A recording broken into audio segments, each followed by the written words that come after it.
Parang malam. Ako iyan kaya ganyan.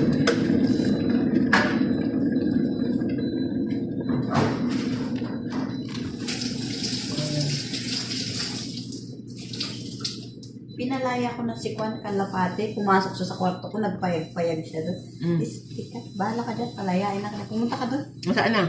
Pinalipad ko na. Tapos ayaw pa niya lumipad, nag-stay siya doon, iniwan ko siya doon sa kapon. Lumipad na?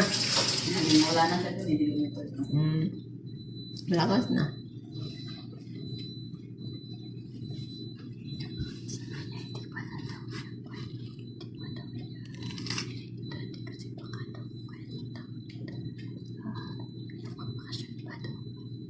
Sino?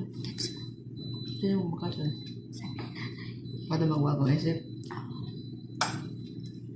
Ano, kasi wala pang dumarating. Kahit sa akin lang wala pa rin.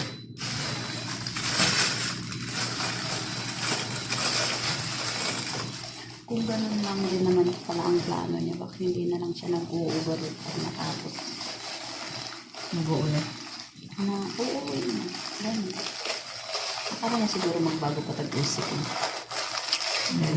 Yun lang sinabi niya. Sabi niya, bakit kung pa. Hindi. Kasi naman, magpagdag kami ng asawa. Di kami uwi kahit 200 lang. Bahala na din uwi ang problem. Kailangan sabihin. Pero kung lang talaga, ang kaganda naman talaga siya mabait. Yun nga ang kagandahan. Para makapanghayang di iwanan. Kasi tingnan mo nga si Yaya, yung amo niya. Pag kinukompare ko yung sarili ko sa kanya, tingnan mo, anong oras tayo nag-gising, tapos kanak-kanak lang ang Yun ang ay pagpunta sa iba, ano? patayan. Wala, patayan. Pero iniisip ko din marami pang naghihintay din sa akin. Kasi Sa iyo kasi bata ka pa. Oo, sa akin. Kasi Sa akin, wala na eh. ang dami pang opportunities. Sayang lang din yung araw.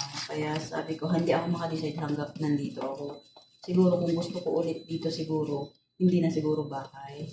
Ganun ba? Ganun ba? Tapos sabi ko, bahal na si Batman ganun. Magkuhan na lang ako, maghihingi ako ng sign kay Lord kung ano yung para sa akin. Kasi sabi ko, alam mo ba yung kwan, yung pumunta kami ng Baguio, nahulaan nung matanda na dun sa kwan, dun sa Baguio dati. Bago ako mag-flight, di ba? June 20 flight ko dati. Pangit na yung pailalim mo, pangit na lasa. Sarap lang yung gitna.